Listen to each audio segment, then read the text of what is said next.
गुरु मानुष कर जानते ते नर कहीं है अंध, ओ है दुखी संसार में फिर आगे काल के फंद। परमात्मा आपको तिरकटी में मिलेंगे, वहाँ जाते ही आप समर्पित हो, जैसे दंडवत करोगे तो देखोगे मुँह की तरफ, और परमात्मा जिधर जाएंगे आप पीछे पीछे वहीं भाग लोगे, वहीं साथ जाओगे। तो वहाँ आपको धर्मराज के दरबार में ले जाया जाएगा। गेल जाएंगे दाता साथ में इस दास के रूप में। भाई कर ले गुरु वकील मुकदमा भारी है। परमात्मा सब तरह की सलाह देते हैं कि गुरु आपके एज ए एडवोकेट का भी काम करेगा उस धर्मराज या न्यायाधीश के दरबार में, जो यहाँ का चीफ जस्टिस है एक ब्रह्मांड का। तो वहाँ साथ जाएंगे दास के रूप में परमात्मा, और उनको कहेंगे कि सर निकालो गीता अध्याय नंबर 18 के श्लोक नंबर 66 को। ये विधान है भगवान का, सर्वधर्मान परित्यज माम एकम शरणम व्रज अहम तवा सर्व पापे भयमुक्षामि मा शुच। वो किताब खुल जाएगी गीता वहीं पर कि इस तेरे भगवान की बोली हुई है ये, इस ब्रह्म की। और देखो ये क्या कहता है कि मेरे सतर के सब पूजा मुझे दे दो और फिर तुम जाओ, अब जी छोड़ो इसको।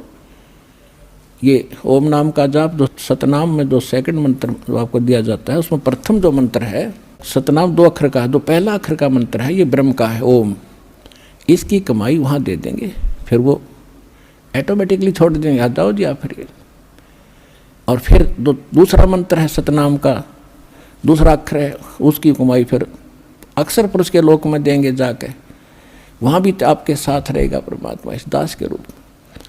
और जब फिर 11वां द्वार पार किया, फिर 12वें द्वार को पार करके तब सतलोक में जाया जाएगा।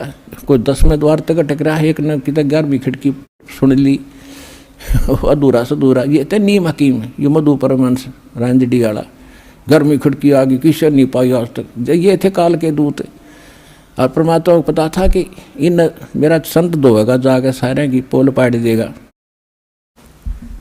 तो वो 12वां द्वार पार करके सतलोक में प्रवेश करेंगे और तब वहाँ चले जाएंगे जहाँ लौट कर कभी नहीं आते। तो परमात्मा की भक्ति और साथ में गुरु का यूँ सहयोग आपको सदा बनाए रखना पड़ेगा।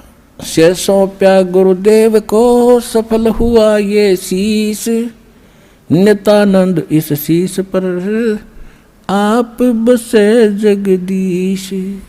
कोटि शीश तन दे लिए जमराजा की फेंट, एक शीश देख ले सतगुरु अपने की भेंट।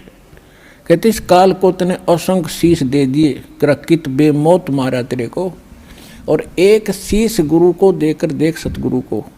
शीश देने का मतलब ये नहीं काट कर धर देना। एक गुरु शिष्य थे और गुरु उनको पढ़ा करते थे, बेटा गुरु की आज्ञा का पालन होना चाहिए, गुरु को भगवान के तुल्य मानना चाहिए।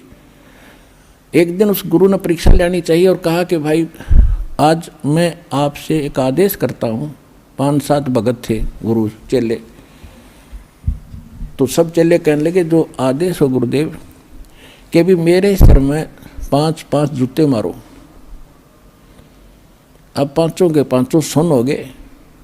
तो फिर वो याद दिलाते हैं कि गुरु की आज्ञा का जो पालन नहीं करते वो शिष्य फेल होते हैं भाई, देख लो। और तो उठे नहीं, एक खड़ा हुआ, अपना जूता निकाला, गुरु जी के चरणों में बैठ के अपने सिर में मारे 5 पट्टा पट।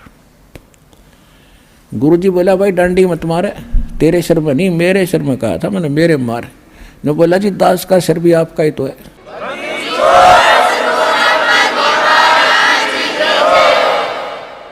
तो उस विवेकशील चेले ने कहा जी ये दास का शीश भी तो आपका ही है।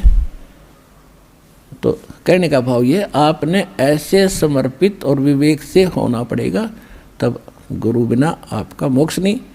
और गुरु आपको मिल गया, आप कल्याण कराओ, अपने परिवार को लाओ, और जहाँ तक संभव हो सके इस ज्ञान को फैलाओ, बहुत बड़ा परोपकार होगा आपको, विश्व का कल्याण होगा। बोलो सतगुरुदेव।